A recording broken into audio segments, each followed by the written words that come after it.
The challenge takes place at Chilko Lake in Canada, a territory of grizzly bears, cougars, and wolves. As the production crew's boats depart, 10 participants are dropped off at their individual wilderness spots. The first contestant, Tim, never imagined he'd be selected by the show. Now, both excited and nervous, he sheds a few tears on camera. Having fished and hunted from a young age, Tim is skilled with traps, and even bears fall to his arrows. A father of 6, he joined the contest to improve his family's living conditions. Within half an hour of arrival, he spots 2 grouse, but also notices numerous grizzly bear tracks. This area has one of the highest populations of North American grizzly bears, making it impossible to completely avoid their range. The second contestant, Clay, quickly demonstrates his prowess this season. While scouting the woods, he spots an animal trail and decides to follow it, discovering several porcini mushrooms along the way. He collects a good number, continuing until the increasing number of fallen trees suggests no further discoveries. Suddenly, he spots a grouse, and with over a decade of archery experience, hits it from over 20 meters away, impressing viewers. After preparing the grouse by the lake, he separates his cooking area from his living space to avoid attracting bears. Just as he is about to start cooking, he hears a noise behind him. Turning around, he's startled by a cougar staring intently at him. Rather than retreat, Clay charges, hoping to drive the cougar up a tree. If he had his bow with him, the encounter might have ended differently. His bravery is undeniable. The next contestant, Matt, is initially disoriented by the new environment. His confusion is quickly disrupted by the sight of a moose swimming in the lake, though it's too far for his bow. Like Season 6 champion Jordan, capturing the moose would have provided sustenance for the duration of the challenge. Matt and his wife are instructors of primitive skills, adept at tool-making and hunting. With over 20 years of experience making fire in the wilderness without matches, he chooses to rely on friction fire starting, though the high altitude doubles the usual time required to ignite a fire. After last night's heavy rain, Billy's tarp accumulated a lot of water. He filtered out the gravel with his teeth and took big gulps directly on camera. Billy, who loves music and the wilderness, usually spends his time managing his band and studying various wilderness survival skills. Recently, his fiancée became pregnant with twins. Participating in Alone was mainly to win the prize money for his family. The other contestants are similar, with overalls and bows in hand. Billy searches for game near the campsite but finds nothing but berries. He wanders to the lake where he spots a rivet in a piece of driftwood washed ashore. Without any knives on his trip, he spends considerable effort to remove the rivet, hoping to forge it into a knife. He first heats it in the charcoal, then pounds it with the back of an axe, and after some polishing, he has a makeshift wilderness knife. Turning back to Tim, considering the potential dangers of grizzly bears and cougars, he decides to focus on building a luxurious shelter before addressing food. He constructs a square foundation with log joints on the ground, leaving space for a door. He then angles 2 logs for the roof frame and fills the gaps in the walls with stones and moss, finally covering it with the tarp. With his deluxe shelter complete, he can focus on food without worry. Ross is the first female contestant this season. She's been sleeping in a temporary shelter by the lake, now busy looking for a permanent settlement. Despite her gentle appearance, she's tough enough to take on crocodiles and is determined to hunt all 29 large North American animals with a bow, aiming to prove she's as capable as any man. She finds a suitable clearing not far from the lake and decides to move there. Determined, she binds 2 tripods with rope, then covers them with a tarp for a simple shelter. The smaller space helps retain heat, and the sealed smoke from the fire won't bother her, allowing her a brief respite. By day 4, Tim, having spent a lot of energy building the shelter and consequently losing 6 pounds in 4 days, is desperate for food. He uses a stone to hunt grouse, a bizarre choice given his skills with a bow. His toothbrush comes in handy. He cuts the end, makes a hole, and attaches a fishing hook with a line to act as a lure. He plans to try fishing by the lake, but strong winds make it difficult to cast the line, so Tim decides to return to his shelter and rest. On the second day, Clay made a fishing rod from a branch and fashioned a reel. Expanding the shelter requires energy. On day 5, he went fishing at dawn. After about an hour, he felt a tug on the line. Clay successfully landed a 2.5-pound rainbow trout, the first fish of the season, using only a bottle cap and umbrella cord as bait. Before moving, Ross ate a lot of bearberries since she couldn't find any other substantial food. These berries alone sustained her. but they led to abdominal pain and nausea that night. The high fructose content in wild berries can cause bloating, pain, and vomiting. She spent much of the night awake and vomiting up the berries she ate during the day. Tim was even unluckier. That afternoon, he went out looking for food and saw a grouse fly into the bushes. His intense desire and rapid breathing from excitement, coupled with days of little food and low energy, triggered a heart attack. Ignoring the grouse, he hurried back to his shelter with severe chest pain. Knowing he had a history of heart issues, and despite not wanting to disappoint his supportive wife, he tearfully made the call to withdraw from the competition, becoming the first to be evacuated on day 6. The next contestant, Colt, joined because his mother is a huge fan of wilderness survival shows. He lives alone on a deserted island, where he installed his own utilities and spent 42 days alone last winter, making the competition relatively stress-free for him. While acclimating, he found a path made by a grizzly bear with plenty of berries nearby, requiring him to stay extremely alert. The 7th contestant, Nate, served 24 years in the military, including in the wars in Iraq and Afghanistan. He developed a resilient personality under pressure and knows how to make fire by friction and set traps. Near his starting point, he spotted a grouse in a tree. After setting up the camera, he stepped into frame, drew his bow, and aimed. Despite the close range, his arrow missed, flying just below the grouse. The 8th contestant, Teresa, a rare expert in Stone Age skills, is proficient in making tools from stones, bones, and wood. She joined the competition to win the prize money to maintain her ideal lifestyle. Upon arrival, she quickly found berries and edible plants. Teresa swiftly chose a temporary campsite, setting up a simple tent with a tarp and a leaning tree trunk, and placed her cooking site by the lake to avoid attracting bears, showing thorough consideration. Michelle starts by showing a close-up of a cricket to the camera, then braces herself mentally before popping it into her mouth, crunching away. The taste isn't bad, just a bit tough on the teeth. Michelle has lived for 4 years in Alaska and with Siberian natives, learning many survival skills, including setting traps and identifying edible plants. Despite her petite frame, she possesses a strong inner spirit. Initially, her survival strategy focused on gathering plants. She found a lot of nodding onions on a hillside, a collector's paradise. Cooked, these onions provide about 20 calories per 100 grams. She quickly gathered a large amount, getting off to a smoother start than others. She also found plenty of rose hips. While eating them, she inadvertently spotted a grizzly bear swimming towards her from across a lake, several meters away. Frightened, Michelle quickly hid in the woods and watched the bear move away before she felt safe again. Teresa, while still energetic, wants to get her shelter in order. She plans to build a pit house, a semi-subterranean dwelling excellent for warmth. Without ideal tools, she uses sticks, stones, and found moose bones to dig into the earth. Throughout the process, she finds insect larvae in the soil and snacks on them as appetizers. After 5 to 6 hours, she expends thousands of calories. Jordan, the last contestant, eats ants found in wood for breakfast, noting their sour taste resembling lemon juice, although in frustratingly small quantities. He finds a clearing in the jungle where he plans to build his long-term residence. Building and hunting are his strengths, having spent much time in the wilderness. He joins the show to win the prize money to pay off his mortgage and spend more time with his wife and kids. Jordan plans to build a lean-to cabin using logs as thick as thighs. Although it consumes a lot of energy, once built, it will save him more in the long run. He uses mortise joints to assemble the logs into a square structure, nearly completing half by midday. He sleeps in a small tent made of tarp, and at 10:30 p.m., half asleep, hears a large animal moving outside. Judging by the sound, it's a bear, but luckily, it's scared off by the noise he makes. The next day, he finds a small path about 30 to 40 meters from his camp, explaining the bear's visit. Reluctant to move again, his priority is to find food, as building the house is physically demanding. Colt chose extra tarp over a fire starter, making him the second contestant this season to do so. His first 2 attempts at making fire with a bow drill went smoothly, but today he struggled and became worried. Eventually, he managed to start a fire with great effort and vowed never to let it go out again. Unlike others who prioritized building shelters, Colt decided to build a boat first to fish in the lake for food.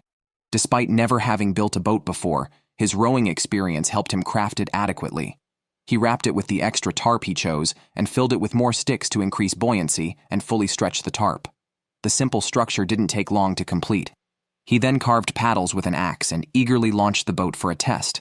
Good news, it had enough buoyancy. Bad news, it lacked stability and needed additional braces. Yesterday, Nate picked chanterelles, planning to make soup this morning, but squirrels stole half of them, souring his mood. To ensure survival, he planned to fish using a trot line, a main line with baited branch lines at intervals for better chances of catching fish. After setting it up by the lake, he only needed to check it periodically. Nate initially intended to collect wood for his shelter, but encountered the squirrel and retrieved the stolen mushrooms. He considered shooting it to improve his meal.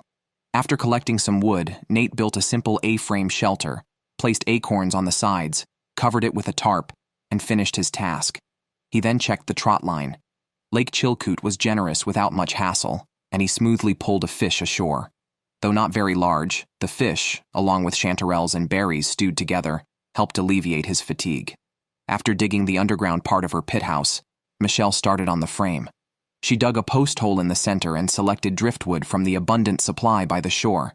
After installing the chosen post and stabilizing it with stones and sand, she arranged logs around it and secured them with wire at the front. Her shelter was half complete. As another female contestant, Michelle's shelter was much more solid than Nate's. She placed a beam between two tripods, essentially creating a larger version of Nate's shelter with a similar construction method but more interior space. Day 7 arrived, and Billy started building early in the morning. He first secured the roof beams and pillars, scraped off the bark to prevent fire hazards, and protect the tarp from punctures. Extra measures were taken for the wind-facing wall by layering branches and bark. With that, the basics were covered. Driftwood found by the shore was perfect for making a bed. He gathered branches for padding, and lying on it was extremely comfortable. His shelter was nearly complete, but his stomach was still empty. He almost caught a fish yesterday, but it slipped off the hook. So far, he hadn't seen a single grouse or deer, and the dense tree population made hunting impractical. He planned to check the opposite side of the bay. Unable to cross by land, he swam across in just a bathing suit, despite the water being only 11 degrees Celsius. After swimming 800 meters, he was disappointed by the dense trees and only a few berries on the other side. His arrows were blocked by branches, and he swam back empty-handed, wasting thousands of calories. Tonight, he would have to make do with a soup of petals and roots. Worried about the approaching autumn and the potential lack of even grass to eat, he envied Clay, who had the best food supply so far. Clay started with grouse and mushrooms, caught a trout, and still had half left by day 7. Fearing a bear might steal it, he tied the legs of his spare underwear tight, placed the fish inside, and hung it mid-air. With a relatively ample food supply, his house was almost finished. He used moss to fill the gaps between wood and stones in the fireplace, tested the fire, and was pleased with the perfect results. Now focused on food, Clay, knowing he was lean, realized he couldn't survive just by enduring hunger. He needed to hunt big game like elk to have a chance. He targeted an open, bushy slope, thinking it likely to find deer. When he arrived, he discovered it was a forest devastated by fire, with wood scattered all over the ground, making navigation difficult. After a fruitless and exhausting hunt, he luckily found many berries in a meadow. Planning to save some for later, he utilized the principle that cold air sinks. He dug a hole in a low spot, enclosed it with wooden panels, lined it with moss, and stored 4 liters of berries for gradual consumption. Matt's situation wasn't much better than Clay's. He too hadn't secured any meat. He resorted to digging up wild chives, chopping them up and cooking them with other wild greens to make a soup. It barely provided enough calories. After finishing the soup, he planned to go hunting with his bow and arrow, only to find that mice had chewed through the bowstring overnight. Furious, Matt cursed the mice in a long tirade. It would be a huge loss to quit the competition over this, so he tried to repair the string. Although not as good as before, it was still functional. Later, Matt set up a deadfall trap, determined to make the mouse pay for its actions and to add some meat to his otherwise vegetarian diet. Turning to the female contestant Ross, her shelter was probably the simplest. She had started foraging early, crafting a fishing rod from wire and branches, complete with a reel and lure, trying to approach modern fishing techniques. She hoped to catch 7 or 8 fish a day, but by 6 p.m. by the lake, Not even a nibble had occurred. Fish resources were not as abundant as in Canada's Great Slave Lake from Season 7. That evening, just as Ross was about to turn off her camera and sleep, she heard disturbances outside. Judging by the sounds, it was a hungry grizzly bear. Close to hibernation, anything could be its meal. Ross quickly fired bear bangers into the sky, scaring the bear away while she sat in her shelter, shaken, but thinking of the $500,000 prize. Another female contestant, Michelle, had a harder day. She dug up a few cow parsnip plants during the day, using the hollow stems to blow on her fire and roasting the root bulbs to eat. Native Americans also used these as food. Michelle took a bite with a tentative mind, but the taste was horrible, not at all pleasant. Only the fish in the lake could provide all the nutrients her body needed. She made a longer fishing rod, weighing it down with rocks by the lake, hoping for a good catch. She planned to expand her shelter but soon felt nauseous, from her stomach to her armpits. She had mistaken water hemlock for cow parsnip, as they look similar.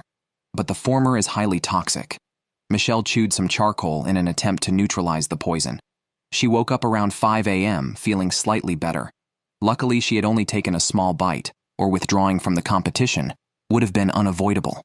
Jordan, originally a carpenter, was obsessed with making his shelter perfect. Sadly, time and energy were not on his side. However, the quality of his shelter was the best among the contestants this season. Now Jordan desperately needed food to replenish his strength. He couldn't remember how many times he had tried fishing. After waiting tirelessly for 2 to 3 hours, he was in disbelief when he finally dragged a fish to shore, shouting with joy. The fish weighed over 2 pounds, enough to feed Jordan for at least 3 days.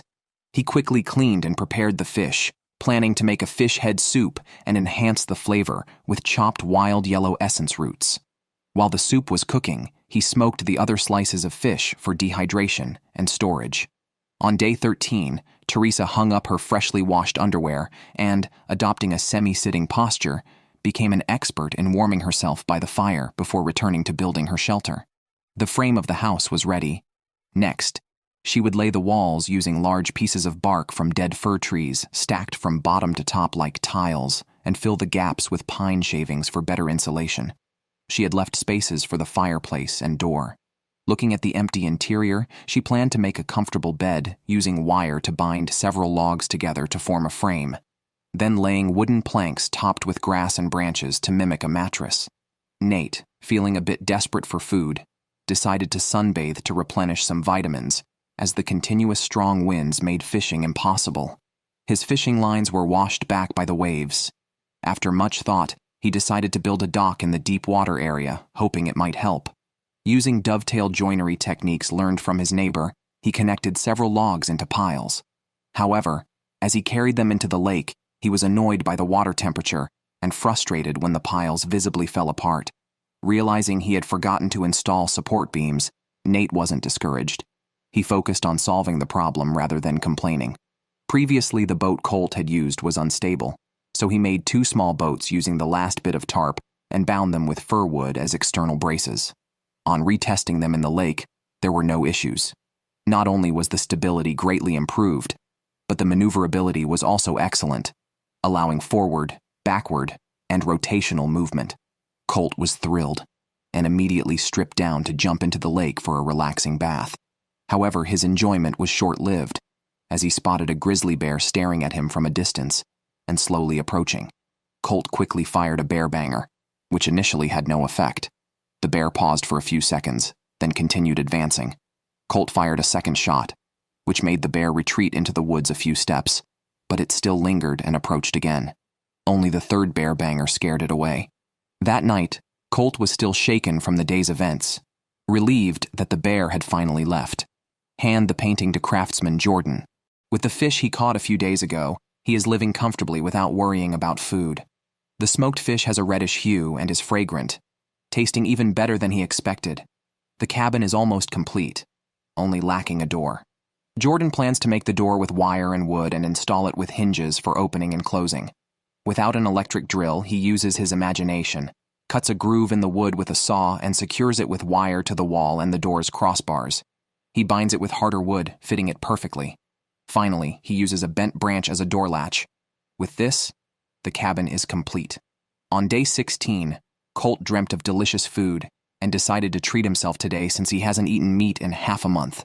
He paddled to the center of the lake, and immediately a fish bit his line, but it got away before he could pull it out of the water. Over the next 3 hours, he had 4 bites but failed to catch any fish. His fishing skills clearly need improvement. Fortunately, his perseverance paid off, and he finally caught a rainbow trout weighing about half a pound, proving that his boat and fishing methods were effective. He quickly thought of several fishing techniques to try in the future, feeling a step closer to the $500,000 prize. To prevent homesickness, Jordan's main strategy is to keep himself busy. This time, he decides to make a pipe. He drills a hole in a stick to form the bowl, cuts off the excess, and carves it slightly for style, then inserts a hollow branch as the handle.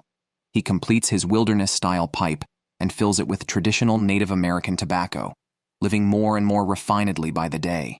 Nate sits in his camp, drinking freshly brewed pine needle tea. A squirrel is on a nearby branch. Let's look at contestant Ross. Her breakfast is unappetizing seaweed.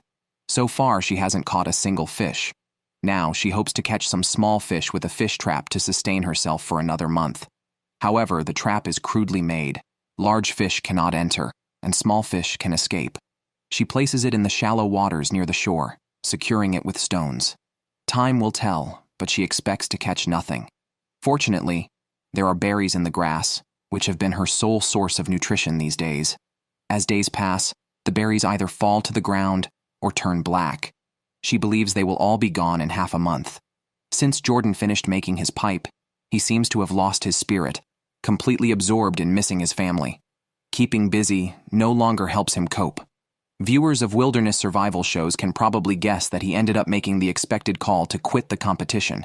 Over to Clay, who hasn't had a successful catch since landing a 2-pound rainbow trout on day 5 of the challenge.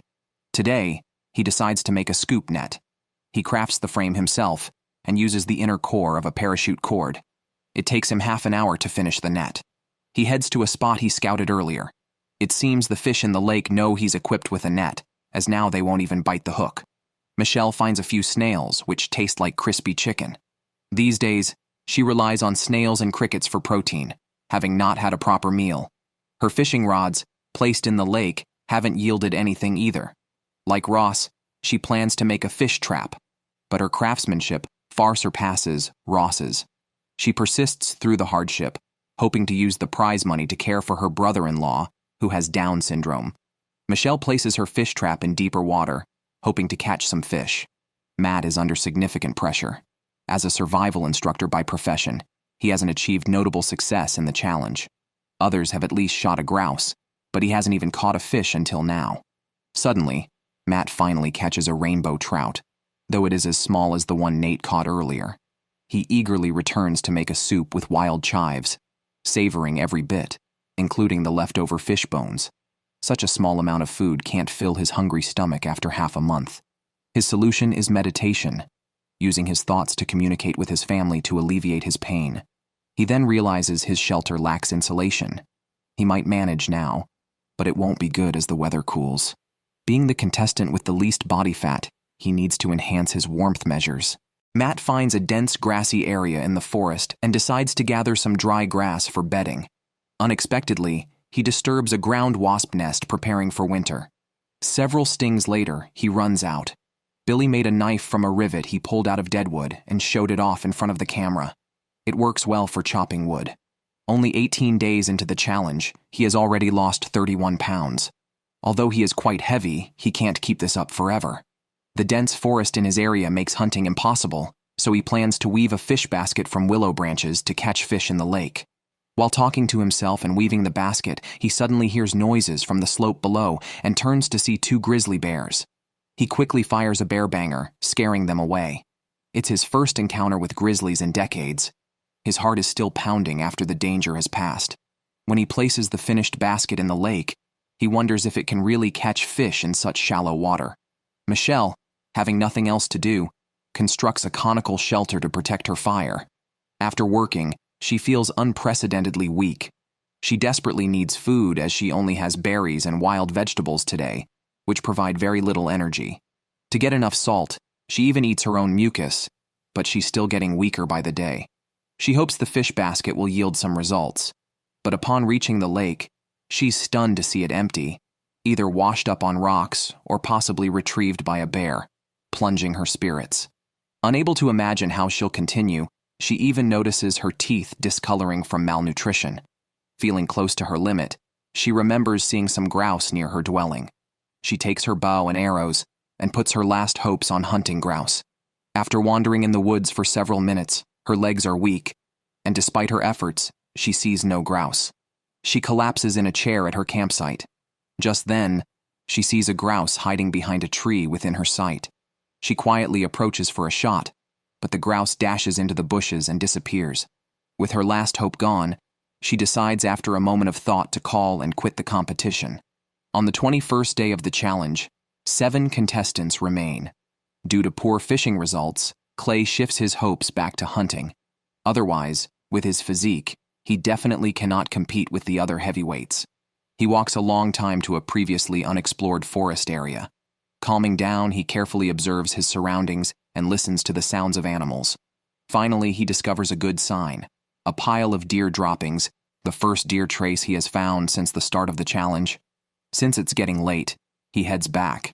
Matt is the only survival coach this season, but has not met his own expectations. Eventually, he couldn't take it anymore. Regardless of how others might criticize him in the future, at least his family won't mock him. He decisively made the call to withdraw from the competition. After finding the area with deer activity, Clay followed the same route back the next day. Seeing fresh droppings on the ground, he surmised the deer were still active in the area. Around noon, he indeed spotted a black-tailed deer staring straight at him. Afraid to startle it, Clay froze in place. Once the deer lowered its guard and began to move, he seized the opportunity to shoot an arrow. Reaching the spot where the deer was hit, he followed the blood trail and found the broken arrow, indicating the deer couldn't have gone far. The black-tailed deer finally expired in the grass.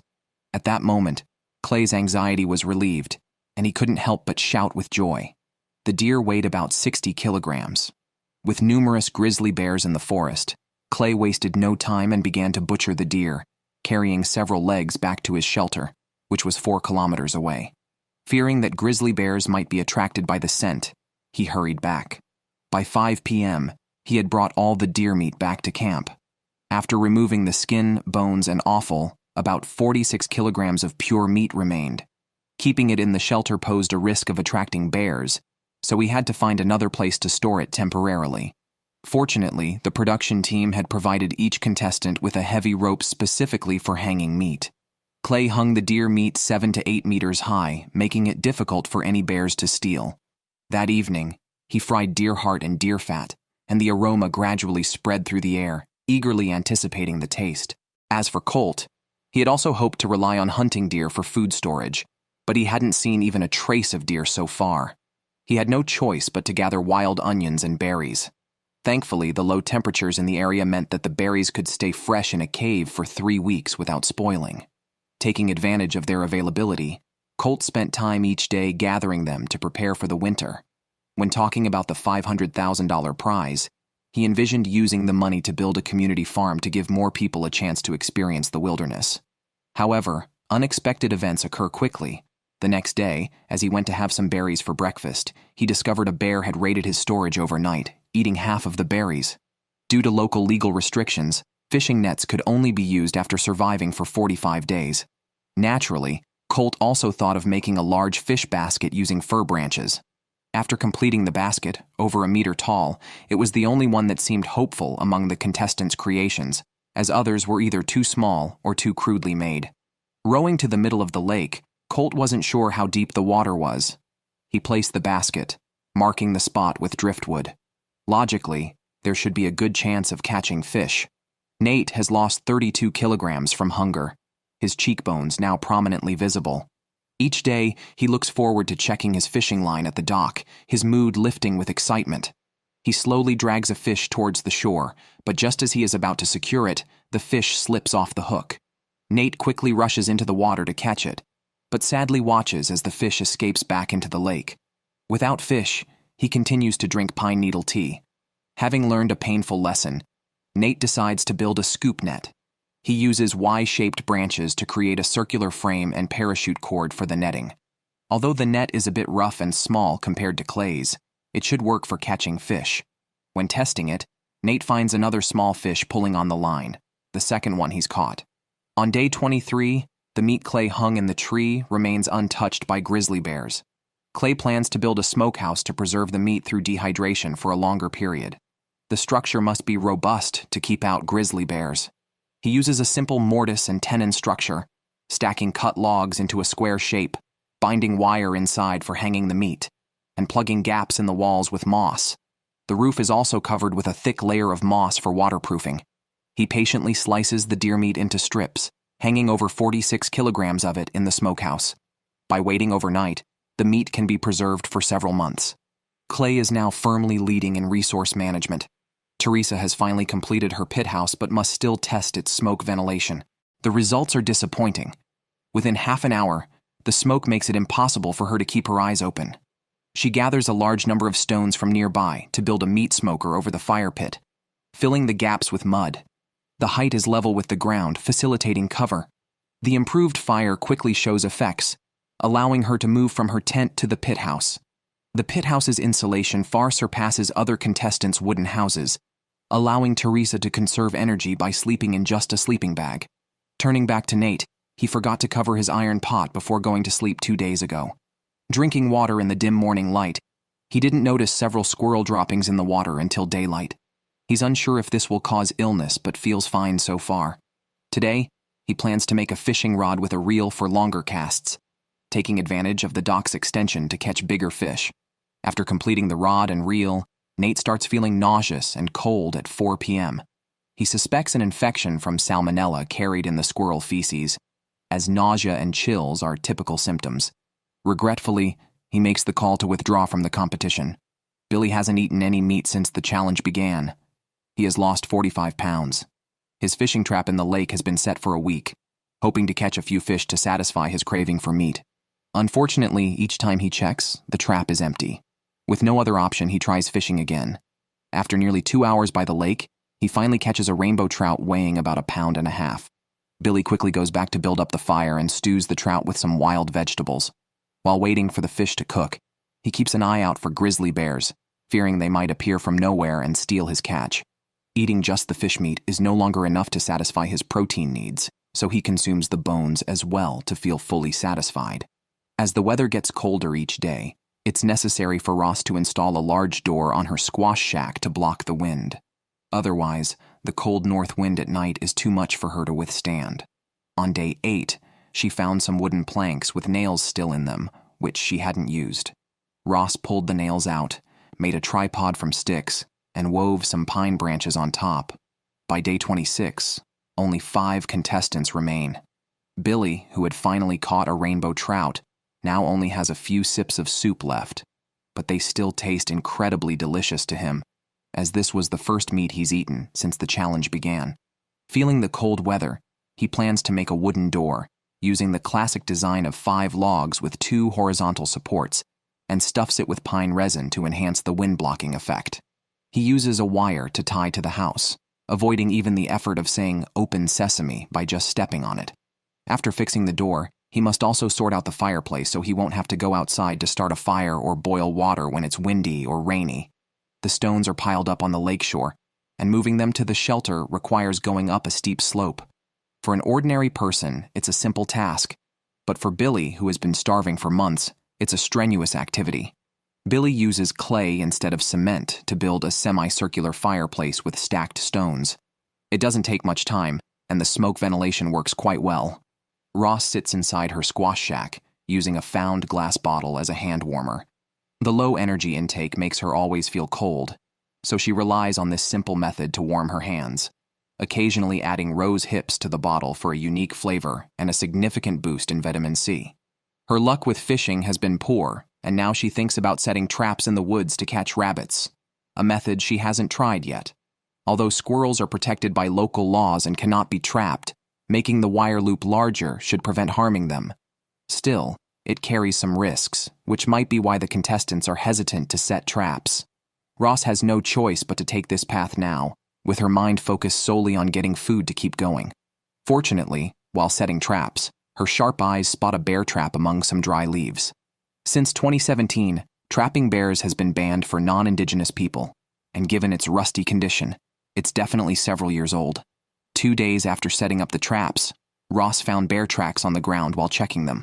The tracks were near the lake, not far from where she was staying. As she was about to leave, Ross saw the bear that made the tracks coming towards her, which frightened her immensely. Ross hadn't recovered from the scare when she questioned whether risking her life for $500,000 was worth it. She held the emergency communicator in her hand, ready to press the button to quit. However, after calming down, she decided to continue the challenge. She caught an unlucky smoke-colored jackrabbit, the first rabbit caught this season. Ross had never had a full stomach, so she quickly cleaned the rabbit and set up a pot over a fire outside the camp. She exclaimed, "Oh my God," smelling the delicious aroma. After cooking, she ate the rabbit heart first, savoring its protein content, which was much higher than beef, chewing slowly before swallowing. Clay wanted to use the deer hide to make a lure hat to get closer to other animals for more hunting opportunities, also as a way to respect the hunted black-tailed deer by using every part of it. After removing the deer hide, he scraped off the fat, meat scraps, and cartilage to prevent rot. He then stitched the eyes and mouth, filling them with moss to create the lure hat. Clay scooped out the deer brains, mashed them into a paste in an iron pot, and spread it over the hide. The brain paste contained lecithin, a natural agent used for making leather. Colt, unable to get meat, decided to go after morels, abundant in his area. He collected 13 kilograms of morels and hung them to dry inside his cabin, hoping they would last until day 45 when he planned to catch big fish using a fish net and a tarp boat. A sudden heavy snowfall prevented Colt from collecting more morels. He then worked on improving his shelter to withstand the cold weather, covering the roof and walls with pine branches. Teresa followed a similar path, relying on edible plants for survival, because she believed the caloric content of plants was underestimated. She had tried fishing several times without success, or only catching month-old fry. She focused on collecting plants, targeting bright red bearberries and Solomon seal roots in the fields. However, engrossed in her work, Teresa realized she had lost her way, which filled her with an unstoppable fear. Teresa tearfully told the camera she was ready to quit. Her feet frantically searched for a way out. Seeing more trees blown down by the wind, she knew she was getting closer to the lake. Once she found her way back to the shelter, she stopped talking about quitting. Her outing yielded 3 cans of cranberries, a bag of rose hips, a bag of wild vegetables, and some Solomon seal roots, barely enough to sustain her for the day. To conserve her fat reserves, she depended on fish from the lake. Teresa built a small raft from logs, tying a trawling rope at the bottom, ready to pull the raft into deeper waters with a trawling system. Setting up for the first time required her to brave the cold water, wearing a life jacket and carrying an emergency communicator. After stretching her limbs, she swam into the deeper water. Unexpected inflation of the life jacket disrupted her rhythm, tangling the trawling rope around her clothing, complicating what should have been a quick task. Her legs, freezing and reddened, neared hypothermia. After returning to shore, she stayed by the fire for a long time.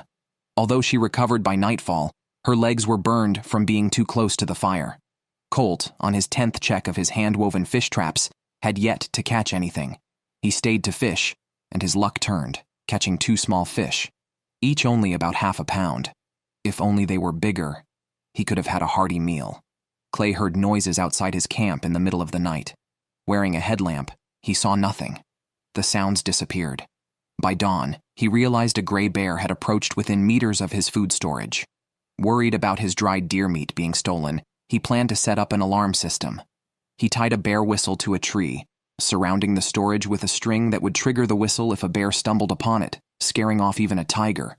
With limited smoked deer meat, he could only eat a little over 2 ounces a day, or it would be gone in less than a half-month. Relying solely on deer meat was not enough for victory. Like the others, Clay needed fish from the lake to maintain his weight, but he too had no luck catching any. On day 32, Billy woke up early to find several holes chewed in his clothes by mice. It had been over 10 days since he last ate meat, and he was in urgent need of protein and fats. The ground, covered in snow, was very slippery. Despite walking cautiously, he still slipped and twisted his ankle, which was already injured. Billy went to the lake to calm his mind and fish, but after 5 hours, he caught nothing. Even with a strong mindset, this situation could be disheartening. Teresa's knees were blistered from burns. The painful price paid was compounded by her trawling rope tangling into a mess, rendering it useless. Unable to contain her frustration any longer, she crouched by the lake and cried for a few minutes. Colt, too, was having a rough day. He went to check his fish traps, only to find them stuck under debris in the water. After several attempts to free them failed, he cut the nylon rope to minimize the loss. Ross ventured into the woods to check if her traps had caught any rabbits, hoping rabbit meat would sustain her. However, she was unsettled to find cougar tracks in the snow following her own. She worried that even if the traps caught rabbits, the cougar could be a threat. Indeed, the cougar hadn't taken any rabbits, but it had tampered with the traps, making successful hunting even more challenging. Ross felt her toes throbbing with pain. Back at the shelter, she removed her shoes and socks and discovered frostbite symptoms, meaning she had to warm her toes every hour, severely limiting her time outside and work efficiency. Clay finally finished making deer leather, which he used to craft a lounge chair. He accidentally spotted a gray bear near the lake while setting it up. Not wanting it around the camp, he followed its tracks to understand its movements. Suddenly, he was frightened as the bear emerged just 7 to 8 meters behind a tree and charged at him. Clay quickly used bear spray, averting a dangerous situation. By day 36, Teresa cleaned her camera lens early in the morning, clearing the previously hazy image. She left her hut to forage, not wanting to be a vegetarian in the wilderness. Despite her lack of success in fishing and hunting, she had been surviving on plants. Unexpectedly, while walking along the lakeshore, she found a small fish on the gravel, a surprising source of protein, likely dropped by an eagle. Her luck continued as she spotted another fish in the water, weighing about 3 pounds and fresh enough to eat. If the other contestants knew, they would surely be envious of her incredible find just steps from her door. Teresa was already very weak. The 2 fish were crucial for her.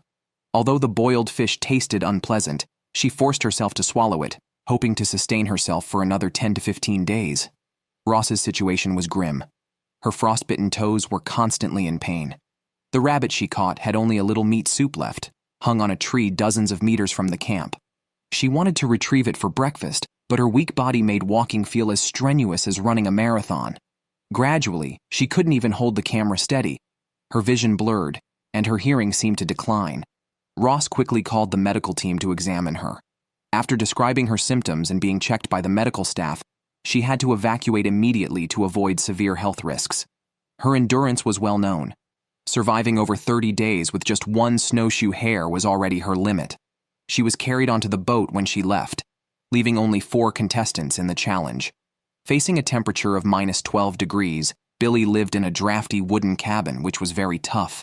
He collected moss from outside to fill every crack between the logs and made a fire in the fireplace to slightly warm the interior. Gillnets could not be used before day 45, and he couldn't wait to finish weaving it, placing all his hopes on it. He also made a soup spoon, fantasizing about how great it would be to sit in the cabin, eating fish and drinking soup heartily. To pass time faster, Billy made a bear spear, cutting off his belt and sewing it into a sheath for the knife. The craftsmanship was quite good. Colt didn't see any animal tracks in the snow and decided to go fishing. Unlike Teresa's luck, he found a dead bird floating in the lake, which didn't smell bad. He plucked it on the spot, planning to take it back to the shelter to eat. Since the start of the challenge, he had lost 60 pounds. Without eating some meat soon, he risked being forced to leave the show by the production team. Eating the dead bird carried the risk of infection from parasites, but Colt only ate it after making sure it was thoroughly cooked, not stopping until he had finished everything. Teresa wore a homemade parka, specially prepared to handle the cold weather for her wilderness solitude. Wearing new clothes greatly improved her mood. Today's task was to collect rose hips. Thanks to the late drop of rose hips and bearberries, they became Teresa's life-saving food here. She filled the cloth bag she brought in half an hour. Previously, while cleaning fish guts on the lakeshore, she noticed many small fish coming to eat. She thought of making a fish basket. Since she couldn't catch big fish, catching several small ones would also do. After completing the task, she planned to place the fish basket in deeper water. Teresa had already set up anchors in the water. Now, she just needed to pull the rope to drag the fish basket into the deeper water.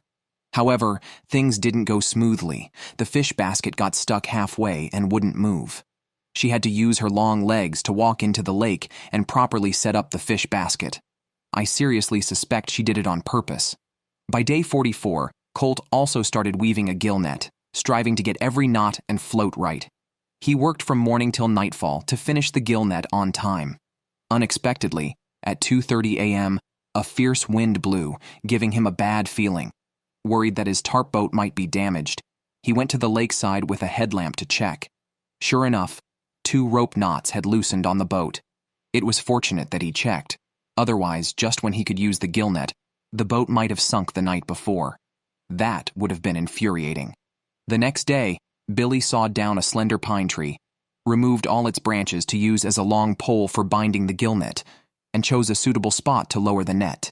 He secured the long pole with stones to prevent it from being washed away. He hoped the gill net would turn his fortunes around.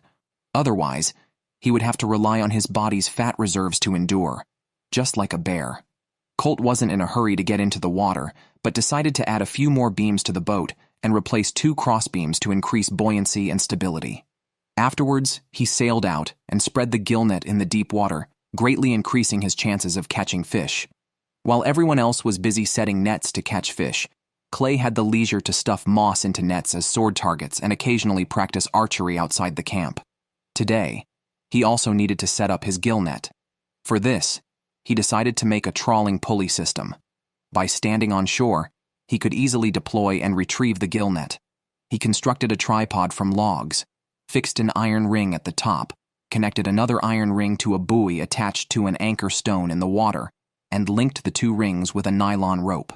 The gill net was thus freely deployed and retrieved. During his busy work, he noticed a teal duck less than 10 meters away. Seizing this rare opportunity, Clay immediately stopped his work and shot an arrow at the duck. Unfortunately, the wave pushed the arrow just under the duck's belly, and he missed the chance for a follow-up shot. It was an exciting time for checking. Teresa's highly anticipated fish basket had been washed ashore by the large waves, which were more destructive than she expected. With no fish to eat, and only some matsutake mushrooms she had picked, she decided to cut them into pieces and boil them. Billy's gill net had not been washed ashore, but there was no need to retrieve it because from the shore, he could see it was empty. Now, all his hopes were dashed. Facing continuous attempts and failures, his mood sank to an all-time low. He wished his father was there to encourage him, but his determination to persevere remained unshaken. Clay's gill net also yielded nothing and got tangled by the waves. If he continued to catch nothing, winning seemed unlikely. However, his gill net finally caught 2 rainbow trout, giving the contestants a much-needed boost. Despite losing 60 pounds over these days, with fish from the lake as food, he confidently said he could last another 50 days. Clay ventured into the forest to search for matsutake mushrooms. The area was scarce in grouse and rabbits, but fortunately, mushrooms were plentiful. While I marveled at his cutting technique, Clay pulled out a bag full of matsutake mushrooms. He had gathered 2 kilograms just along this ridge. Before the competition, Billy weighed 270 pounds and had plenty of body fat left, despite being hungry. He figured he could last another 20 days on tough resolve. Unable to find meat, he turned to wild onions, which were abundant near the camp. As long as they weren't withered, he could dig them up daily. Billy even started planting the onions he couldn't finish eating to keep them fresh. But realistically, it seemed unlikely there would be any leftovers. The gill nets remained persistently empty. Due to the lack of food, the cold became increasingly unbearable, causing his limbs to feel abnormally cold. Billy stretched his feet towards the fire to warm up, but accidentally burned a large hole in his socks. The contestants' luck seemed worse than ever. Teresa returned to her days of collecting berries for food. She hadn't found any fish by the lake again, and even picking berries left her gasping for breath, clearly due to long-term food shortage. It seemed she might be evacuated like Ross had been. Currently, Colt faced the least stress. Having great success in fishing, he had made some dice in the melon shed today for entertainment and relaxation. However, when it was time to check the nets, he was stunned upon reaching the lake. His trusted tarp boat had sunk. Colt insisted on rescuing it. He pulled the boat ashore and, after inspecting it, discovered that only the waves had swept water into the cabin, causing it to sink. The boat's ribs and a few seat planks were dispersed, but it could still be used as before once repaired. Clay has lost 20% of his body weight so far, but he still has muscle. There's not much meat left on the black-tailed deer. He desperately needs fish from the lake to supplement his diet. This time, his gill net finally met expectations, catching a rainbow trout frozen in an arc shape, which could provide about 2,500 calories. However, the waves tangled the gill net again. He decided to relocate the net near a large boulder, cut a log from the forest, and use it as a ladder on the boulder. Clay climbed up, threw the anchor stone connected to the float into the lake, moved the tripod over, assembled the trawling system, and secured the gill net in place. On day 58, Colt got a foreign object in his eye, making it difficult to even open his eyes. Despite this, he couldn't let it affect the competition, especially as he was close to winning. He used a syringe from the provided medical kit to flush out the foreign object. Then, he rowed his tarp boat to check the gill net. At this exciting moment, the gill net caught another bull for him. With this momentum, Colt could easily last 100 days. Back at the shelter, Colt arranged the iron pot for stew, enjoying fish soup and fish meat, with the situation looking very promising. After eating well, Colt chopped a big pile of wood for firewood, enough for half a month.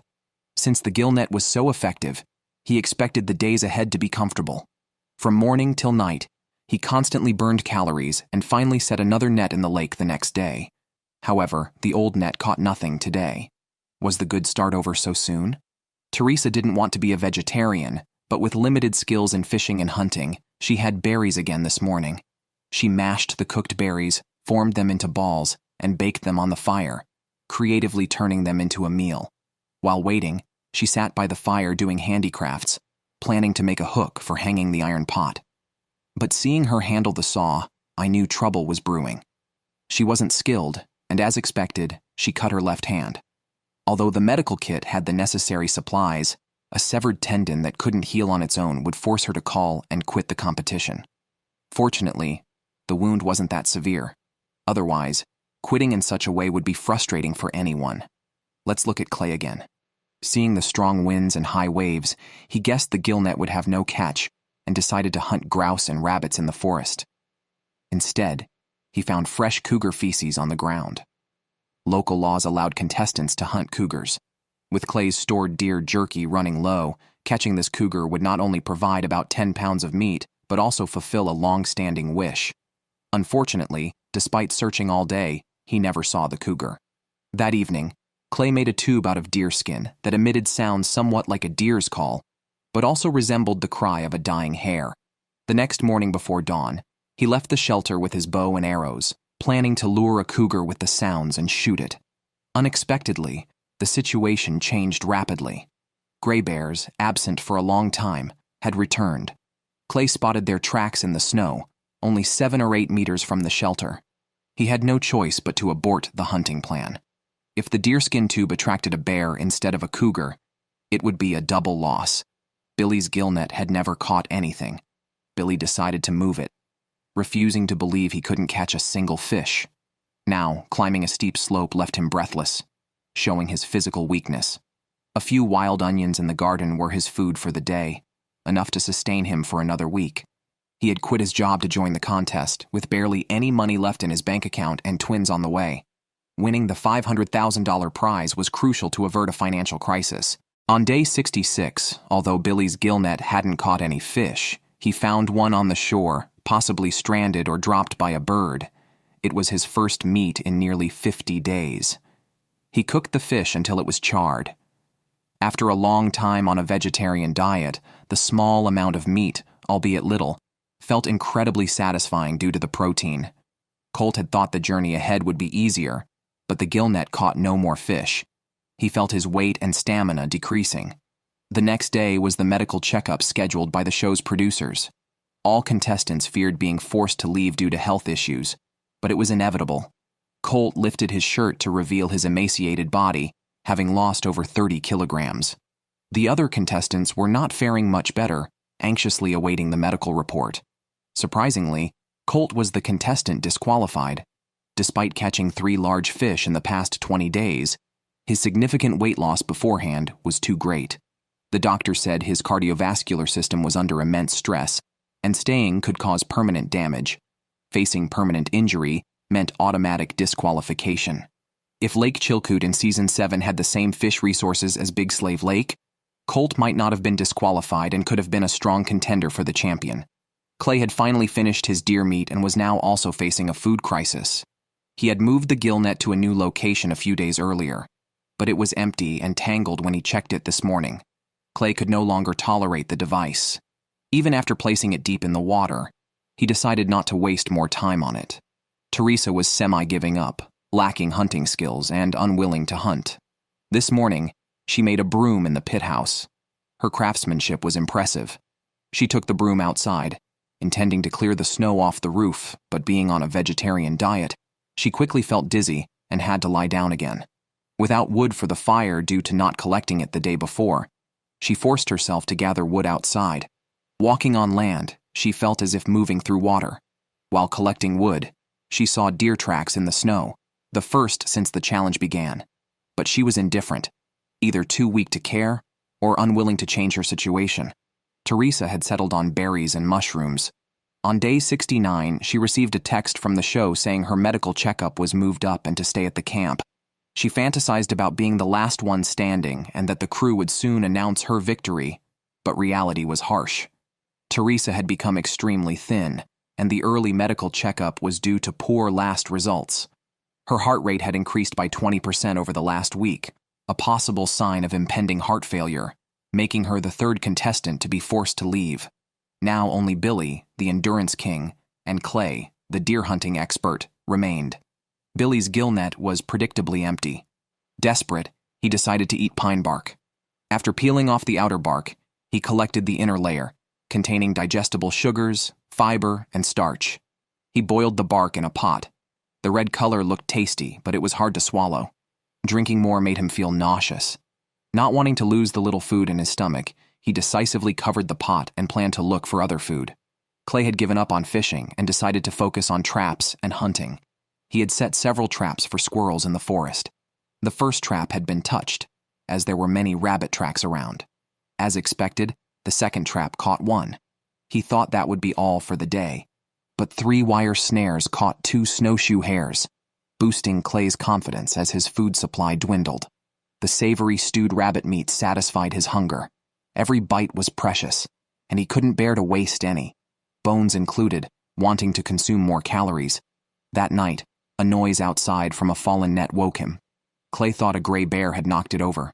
Opening the door and shining a flashlight, he found a fisher, a fierce animal with no natural predators and protected by local laws, hence he couldn't hunt it. Otherwise, Clay would have shot it with an arrow right then.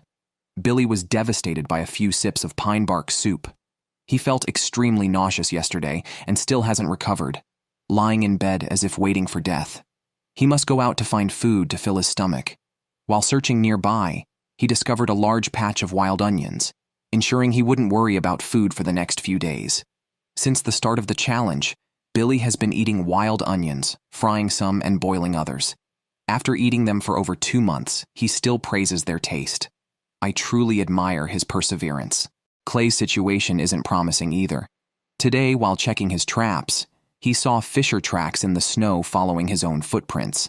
It seems the fisher had checked the traps before him. Clay felt a sense of doom when he found blood near the traps, likely left when the fisher stole a rabbit. If the fisher keeps visiting each night, Clay figures he won't last much longer in the competition. Every time Billy returns from fetching water from the lake, he has to climb a steep slope, walking about 100 meters. Today, he felt his heartbeat accelerate for the first time, pounding intensely. He suspects he might have heart palpitations and feels dizzy as if he's falling apart. Billy continuously apologizes to his wife, admitting he might not last much longer. Clay is also reaching the end of his resources. On day 71, Thanksgiving Day, he took out the family photo he had brought, but resisted looking at until now. Overwhelmed with longing for his family, he shed tears he hadn't shed in decades and prepared himself to go home to see them. On day 73, the crew's yacht appeared on camera, indicating someone had called to quit. The question was, who could it be? The answer was Endurance King Billy. Over the past few days, he had felt his heartbeat increasing and his breathing becoming labored. Although he could continue to endure hunger and isolation, losing 90 pounds was the limit for his body. Any further weight loss could be dangerous, so Billy had no choice but to withdraw from the challenge. On day 74, Clay became the champion of Season 8 of the Wilderness Survival Challenge, winning the prize money.